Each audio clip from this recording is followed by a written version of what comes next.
Perfecto, a ver que voy a... Ahí está.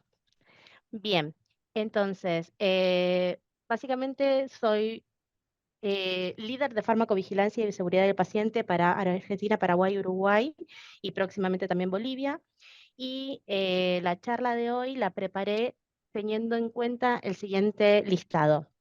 Vamos a ir un poco con la definición de farmacovigilancia, pasando un poco cómo surgió esto de farmacovigilancia, ciclo, evento adverso y cómo reportar, partes interesadas en la seguridad del paciente propiamente dicho, ecofarmacovigilancia, que es algo nuevo que viene andando, junto con el descarte correcto de medicación y un poco de material co-creado con asociaciones.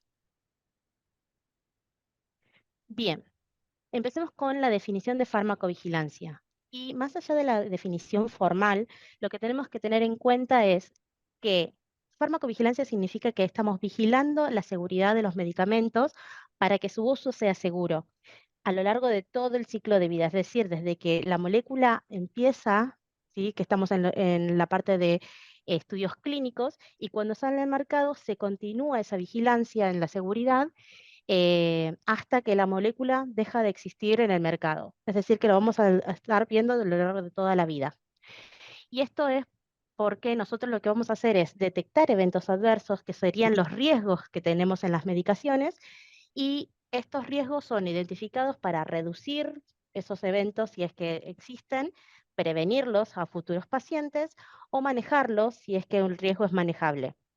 Y entonces lo que hacemos es que en la balanza siempre los beneficios sean más que los riesgos que la molécula puede provocar en el paciente.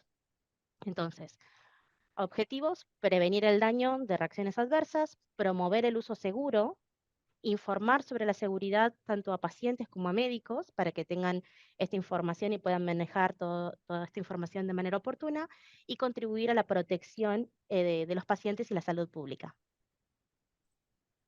Vamos a empezar un poco con la historia. La historia empieza en 1848 con el uso de cloroformo para, como si fuese un anestésico para una cirugía de una uña encarnada. Lamentablemente, en ese uso, la paciente fallece y entonces ahí se empieza a detectar que, bueno, hay que hacer algo, y en Gran Bretaña se crea la Comisión de Reporte de Seguridad en Anestesias. Ese es el primer hito importante en farmacovigilancia. Luego, ahí, ahí estamos. Luego, en 1930, aparece la utilización de etilenglicol. Etilenglicol es una sustancia química que se utiliza para fabricación de anticongelantes, pero al ser una sustancia transparente y de color y de sabor dulce, lo que se hizo fue utilizarla para hacer jarabes pediátricos. Esto, cuando entra en el cuerpo, el etilenglicol lo que hace es dañar los riñones. Entonces se vio el daño en renales por el uso de estos jarabes pediátricos. 7 años más tarde, ¿sí? Se utiliza una sustancia similar, que es el dietilenglicol, que está formada por dos etilenglicol y tiene el mismo sabor dulce. Y se utiliza como solvente de pinturas y uso de plásticos, lubricantes y otras cosas. Y se fue utilizado para hacer un elixir de sulfonamida. La sulfonamida es un antibacterial de amplio espectro. Entonces, claro, lo que querían hacer era llevarlo al uso pediátrico. Y como es más fácil el uso pediátrico con jarabes, se utilizó esta sustancia y obviamente provocó muertes en Estados Unidos de más de 100 pacientes utilizando este elixir. Eh, ya bueno, obviamente esto, como fue 100 muertes es muchísimo para esa época especialmente, lo que se hizo fue ampliar las medidas que se tenían para el control de nuevas sustancias a sustancias que ya estaban probadas de que eran efectivas. Esto de agregar un dietilenglicol, después lo tenían que probar para ver si esto sigue siendo seguro para utilizarse. En 1955 se detecta que el ácido acetil salicílico, que es la aspirina, puede causar enfermedades gastrointestinales. Y es ahí cuando se ve que no todos los pacientes pueden utilizar aspirina, sino que aquellos pacientes que tengan alguna úlcera gastrointestinal no deberían usarla. Y ahí es cuando se empiezan a poner contraindicaciones a los medicamentos. En 1961 empezamos con la talidomina, que es uno de los hitos creo que más conocidos, que la talidomina fue comercializada como una píldora súper segura para el uso en embarazos, como antiemético, que es básicamente para parar las náuseas y el malestar que provoca el embarazo. Y se estaba vendiendo como un súper seguro, pero cuando esos niños nacieron se vio que habían malformaciones fetales. Focomelia, que es básicamente que los miembros se acortaban. Entonces nacían muchos chicos con estas malformaciones. Y es acá cuando se empieza como a hacer un poco más empieza a hacer un poco más de ruido el tema de farmacovigilancia, de vigilar la seguridad de estos medicamentos que estamos tomando. Vamos a pasar a 1968, ¿sí? Y si bien hubo muchas cosas que pasaron para la farmacovigilancia, en 1968 la Organización Mundial de la Salud empieza con o funda el Programa Internacional de Vigilancia de Medicamentos, ¿sí? Es decir, que va a empezar a detectar todas las reacciones adversas en todo el mundo. Y 10 años más tarde le pasa esta responsabilidad científica al Uppsala Monitoring Center. El Uppsala Monitoring Center hoy en día no solamente se encarga de esta responsabilidad técnica y científica, sino también que impulsa muchos proyectos sobre seguridad de medicamentos. Y es así que nosotros, todos estos años, creo que a partir del 2018 más o menos, se empezó a impulsar desde el Uppsala Monitoring Center la Semana de la Seguridad de los Medicamentos, que es en la primera semana de noviembre. Un hito importante para Argentina es la fundación de ANMAT, ¿sí? La Administración Nacional de Medicamentos, Alimentos y Tecnología Médica. Pero ese mismo año también se crea la Sociedad Europea de Farmacovigilancia, que hoy en día ya no es europea, sino es internacional, y promueve la farmacovigilancia y la mejora del uso seguro y adecuado de medicamentos. Hoy en día, y desde el 2001, lo que tenemos es la utilización de Vigibase por parte del Uppsala Monitoring Center. Esta base global compila toda la información de todas las organizaciones, de todas las autoridades de todo el mundo, y entonces se puede detectar más fácilmente eh, qué es lo que está sucediendo con los medicamentos alrededor del mundo. Entonces, si una señal se levanta, por ejemplo, en Argentina, y esa misma señal se levanta, no sé, supongamos en Hong Kong, eh, Uppsala Monitoring Center la detecta y ve que es la misma señal y levanta la señal de seguridad para todo el mundo, avisando que hay una señal de seguridad para un medicamento específico. Actualmente esa base se llama Vigiflow y ya la está utilizando ANMAT, Uruguay, Paraguay, un montón de autoridades alrededor del mundo. Bien, y acá vamos a ir un poco con el ciclo de la farmacovigilancia. Si bien la farmacovigilancia empieza desde que la molécula está en los estudios clínicos y aseguramos que cuando salga la molécula al mercado es efectiva y es segura, tenemos que recordar que durante esta etapa los pacientes son limitados, controlados. Es decir, no son pacientes de la realidad, porque se los va a poner en grupos según si tienen cierta enfermedad y si tienen alguna comorbilidad, capaz que no pueden estar dentro del estudio.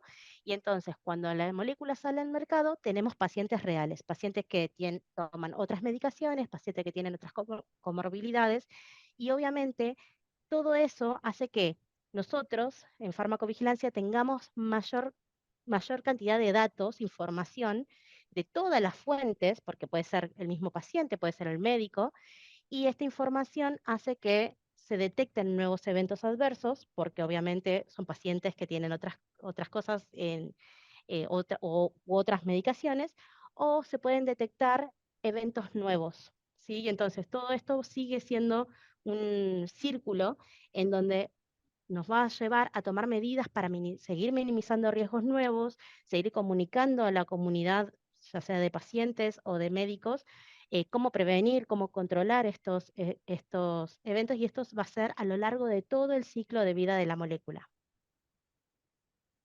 Bien, y yo ya estuve hablando de eventos adversos, pero ¿qué es un evento adverso? El evento adverso es cualquier circunstancia que pase en el paciente cuando está tomando, a partir de que toma la primera dosis del producto farmacéutico, esté relacionada o no, ¿sí? Y eso es porque evento no necesariamente tiene que estar relacionado a una medicación. Cuando hablamos de reacción adversa, y eso es y acá les quiero hacer esta aclaración simplemente para no confundirlos, reacción adversa sí está relacionada a una medicación específica, pero nosotros para reportar o comunicar, comunicamos todos los eventos adversos, estén relacionados o no, estén en prospecto o no, o esté ya identificado o no ese evento para ese producto. Y si bien nosotros cuando hablamos de evento, capaz que pensamos en un dolor de cabeza o dolor de estómago, también tenemos que comunicar otras situaciones que están listadas acá, que son, por ejemplo, hospitalizaciones y muertes sin evento, accidentes, exposición durante el embarazo, ya sea que la madre o el padre esté consumiendo la medicación, sobredosis, mal uso, errores de medicación, que tenemos que recordar que los errores de medicación no necesariamente tienen que haber sido consumido esa medicación, porque puede ser en la prescripción, puede ser en la administración, en el almacenamiento, eh, y también otras, voy viendo no sé si están viendo que está entrando más gente en la sala, yo les aviso por las dudas, pero bueno, sigo. Yo estoy viendo. Eh, perfecto. Y también beneficios inesperados, porque puede ser que nosotros al tomar una medicación vemos una mejora en algo que no pensábamos que iba a ser. Por ejemplo, imaginemos una medicación que es para tratar el ojo seco, y cuando lo empezamos a aplicar nos crecen mejor en las pestañas, más grandes, más lindas. Entonces eso es un beneficio inesperado, ¿sí? Y también debe ser reportado a los laboratorios o a ANMAT. Y también tenemos el uso fuera de prospecto, que recordemos que todas las medicaciones tienen la indicación en prospecto para qué debe ser usada. Pero si llega a ser utilizada para algo que no está en prospecto, también debemos reportarlo, ¿sí? Bien, ¿quién debe reportar? Y acá la respuesta es todos. Todos somos responsables del reporte, ¿sí? Los pacientes, los cuidadores, los médicos, los farmacéuticos, em, ahí no sé, que me aparecieron unas rayitas. Em, los, todos somos, todos debemos reportar los eventos adversos, estén relacionados o no, em, estén ya listados en el prospecto o no. Y esto es porque esto nos ayuda a nosotros a hacer uso de medicamentos más seguros, prevenir futuros daños a los pacientes, hacer que las prescripciones sean más seguras, porque vamos a detectar qué pacientes deben aplicar o consumir ese medicamento o no, y así aumentar el conocimiento de estos medicamentos, ¿sí? Y siempre, obviamente, nosotros desde nuestro lado, informar a todas las comunidades de pacientes y médicos para que tengan la información y la educación necesaria para poder saber si están tomando las medidas correctas para el uso de medicamentos. Y bueno, ¿cómo se deben reportar estos eventos adversos? Se puede notificar directamente, ustedes como pacientes, directamente al médico farmacéutico, quien debería ser el responsable de notificar a ANMAT. Notificando a la compañía farmacéutica, se tiene que recordar que todos los medicamentos llevan el prospecto en la cajita con la información del laboratorio, y en caso que, supongamos que ya hayan tirado esa medicación o la cajita, que yo siempre digo que traten de conservar, que sea el prospecto, pueden igual ver la información de notificación en las páginas web de los laboratorios.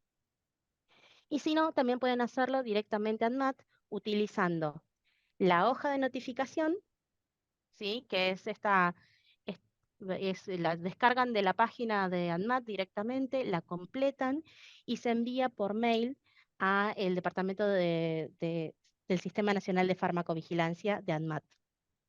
Esta hoja simplemente contiene, o sea, le va a pedir información sobre el paciente, sobre el evento que están reportando, sobre el producto, y ahí van a ir poder cliquear todo o completar a mano y dar toda la data para ANMAT. Y si no, hoy en día también tenemos disponibilidad de la notificación de reacciones adversas de medicamentos directamente al Uppsala Monitoring Center a través de ANMAT en esta plataforma que se llama Reporting.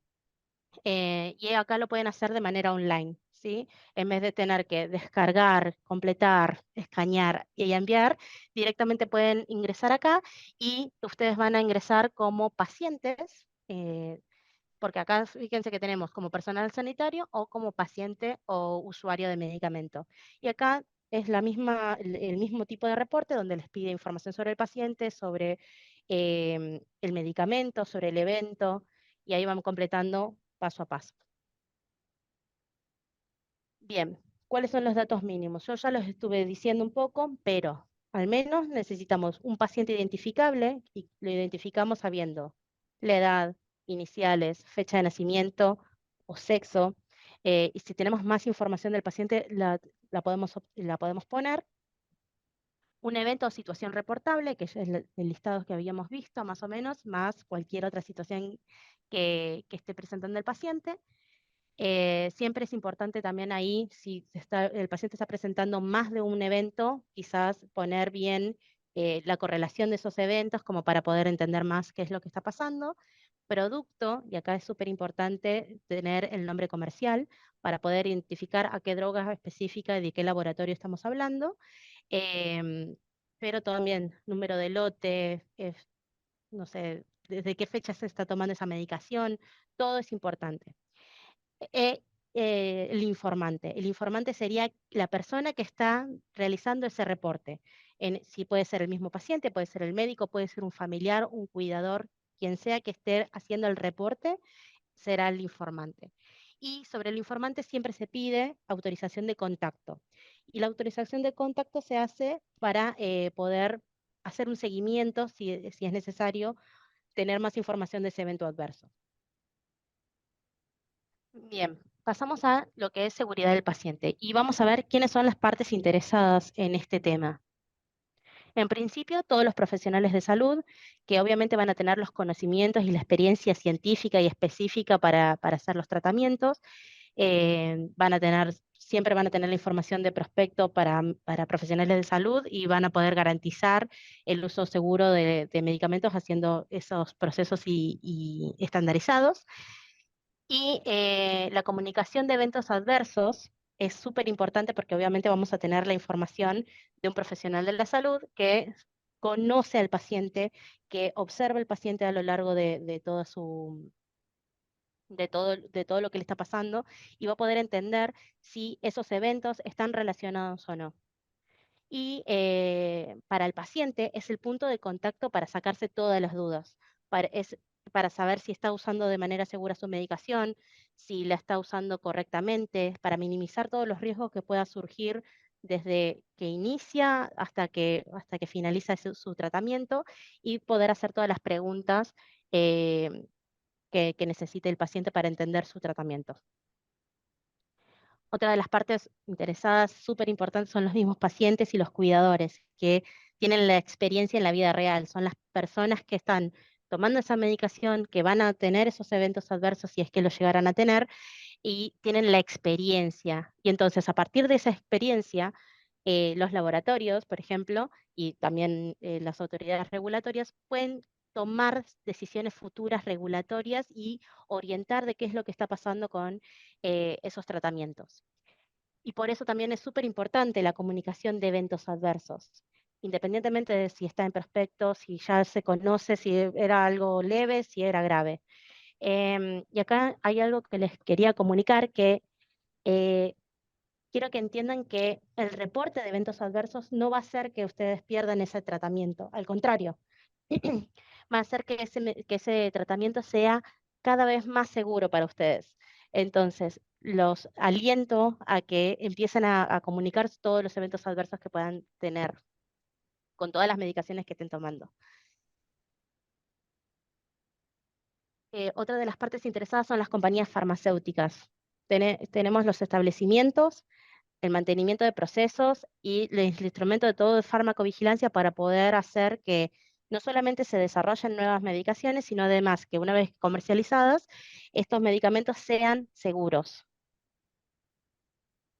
Las autoridades sanitarias son aquellas que monitorean que las empresas farmacéuticas cumplan con todo lo que deben, con todas las obligaciones en farmacovigilancia y en otras, ¿no? Regulatorias, legales.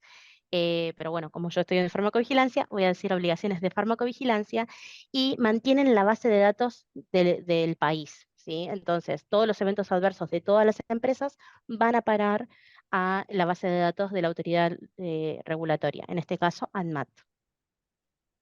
La Organización Mundial de la Salud, como ya habíamos visto, que tiene este sistema para recopilar la información de muchos países, muchas regiones y poder levantar, identificar rápidamente problemas de seguridad que estén pasando y entonces a tiempo poder actuar sobre esos problemas.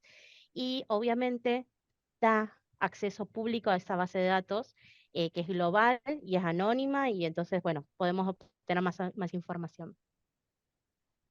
Bien, todo esto tiene que ver con seguridad del paciente y el uso seguro de los medicamentos lo hacemos cada uno, pero para poder entender si lo estamos usando correctamente necesitamos estar informados de todo nuestro tratamiento. Al comenzar el tratamiento, tenemos que preguntar al profesional de la salud que nos está prescribiendo ese medicamento para qué sirve, cómo se usa, si debo tomarlo de alguna manera en particular, si lo puedo tomar con todas las medicaciones que ya tengo en todo mi historial. em, si, no sé, si por ejemplo, cómo debe transportarse, porque hay medicaciones que necesitan frío, entonces que me asegure que estoy haciendo bien las cosas para tener ese medicamento de manera segura hasta mi casa y poder tomarlo de manera correcta. A veces medicaciones se toman con agua, otras medicaciones se toman junto con alimentos y otras medicaciones muy alejadas de otras medicaciones en particular porque puede haber interacción. Entonces, toda esa información es buena que la pregunten al iniciar su tratamiento. Una vez que están tomando la medicación, se tiene que consultar, por ejemplo, la están tomando correctamente, si tienen algún evento adverso, y obviamente si lo tienen, comunicarlo. em, y si, por ejemplo, por cuánto tiempo más lo tengo que tomar o si ya pasó un tiempo, hay que ajustar la dosis o no. Al añadir un nuevo medicamento, también debemos consultar si lo estamos haciendo bien, si lo podemos poder hacer, si hay interacción entre medicamentos, y puede ser interacción entre medicamentos, pero también puede ser interacción con comidas, con otras cosas. Entonces es súper importante que empiecen a entender que en estas situaciones es importante consultar al médico y siempre hacer una revisión de la medicación completa. Todas aquellas medicaciones que estén tomando, incluso las vitaminas o, por ejemplo, suplementos, todas las cosas que tomen, anotarlas antes de la consulta médica y hacer esa revisión, porque quizás estamos tomando medicaciones que ya no debemos tomar o debemos ajustar dosis o quizás debemos retirar alguna. eh, y hablando de retirar, ¿cómo debemos interrumpir esa medicación? ¿La podemos hacer de un día para el otro, así abruptamente, o debemos hacerlo escalonado? Y entonces que poder entender cuando vamos a sacar una medicación de nuestro tratamiento, si lo estamos haciendo de manera correcta y segura. Y obviamente evitar cualquier automedicación, ¿sí? El uso de antibióticos es súper importante que no se automedique por una cuestión de que después puede eh, generar una resistencia de las bacterias y entonces necesitamos después antibióticos más fuertes o algún antibiótico o más antibióticos acumulados. Y también evitar la toma de medicación vencida, ¿sí? Por más que esté vencida por 2, 3 días, no se toma, ¿sí? Y eso tiene que ver porque una vez que pasa esa fecha de expiración o fecha de vencimiento, el laboratorio, en este caso, no puede garantizar que los efectos farmacológicos sean correctos, sean los deseados. Puede haber esa pérdida de estos efectos. Hay una mayor probabilidad de ocurrencia de efectos adversos, porque obviamente ya no está en este periodo de seguridad. Puede haber cambios en la estructura química de de la estructura química de estas sustancias, y entonces puede afectar obviamente la potencia de esa medicación, puede alterar las propiedades originales, que ya sean el olor, el sabor, el color de la medicación incluso, y puede haber contaminación, especialmente en los líquidos, puede haber acumulación de bacterias, y entonces si nosotros estamos tomando esa medicación, estamos ingresando bacterias a nuestro cuerpo. Y obviamente se pueden formar productos tóxicos en estas medicaciones que están vencidas. Bien, ¿qué pasa cuando nosotros tiramos esa medicación que está vencida o en desuso? Esa medicación puede llegar al ambiente, ya sea por excreción, porque el paciente una vez que lo toma, lo consume y excreta esa medicación, llega a las aguas residuales, pero si nosotros tiramos esa medicación por el desagüe, el inodoro o directamente a la basura, también puede llegar a las aguas. Y que llega al agua quiere decir que entonces está siendo acumulada también en otros animales que no deben ser tratados, o por ejemplo puede contaminar suelos y plantas, y entonces todo, quizás esa droga después la adquirimos nosotros de manera secundaria, y bueno, para evitar eso, nosotros lo que tenemos que hacer es eh, evitar el desecho de esta manera libre al ambiente, ¿no? Y otra cosa que puede suceder cuando desechamos esta medicación que no estamos usando, puede ser que si tiramos todo el blister entero y es atractivo, llegue al mercado ilícito y están vendiendo medicación vencida. Entonces, para evitar esto, se crea el concepto de ecofarmacovigilancia, y esto es para prevenir, comprender y detectar todos los eventos adversos que están provocados por problemas relacionados con el producto en el ambiente, ¿sí? Entonces, puede haber, bueno, esto ya más o menos se los comenté, puede haber acumulación en animales vivos, y cambios endocrinos, si por ejemplo son hormonas. Puede haber aumento de resistencia bacteriana si son antibióticos, que es lo que se está tirando. Puede haber problemas de salud en animales, que por ejemplo, o niños también, que por ejemplo si tiramos esa medicación a la basura y esa basura es revuelta por un animal, o incluso chicos que estén jugando pueden llegar a esa medicación y ingerirla y que le provoquen algún evento adverso, y hay riesgo de incorporación al mercado ilegal. ¿Qué podemos hacer para evitar esto, no? Desde nuestro lado, te podemos llevar la medicación a farmacias y hospitales. Algunos de estos las reciben, pero hay un método doméstico que es la encapsulación, que es lo más fácil que podemos hacer todos en casa. Lo que hay que hacer es armar un bloque sólido de medicación, y eso lo hacemos con una botellita, algún sustrato que puede ser tierra, arena, yerba, café, una mezcla de todos, y poner ahí adentro la medicación, ¿sí? Acá en este caso tenemos blister que están siendo descartados, y la idea es poder utilizar esa botellita para mucha medicación, no solamente para una pastilla, para evitar contaminación por plástico. Em, entonces, una vez que formamos el bloque sólido, sí lo podemos descartar a la basura normal, doméstica, y de esta manera evitamos que esa medicación llegue alguno de estos sistemas, ¿no? Algo importante que les quería comentar es también asegúrense que estén haciendo el uso seguro de esta técnica, ya que si, por ejemplo, estamos descartando polvos, esos polvos pueden volar y lo podemos estar consumiendo por estar haciendo la capsulación. Así que controlen eso. O si, por ejemplo, la medicación viene con agujas, que evitar que pincharse, o si es muy peligroso, podemos descartar directamente toda la jeringa. Lo importante es que dentro de la botellita no se vea que hay medicación. Y bueno, toda esta información, ¿sí? Está contenida en este material que está co-creado con varias organizaciones de pacientes, incluida Esclerosalud. Está disponible para descargar en la página de Beringer.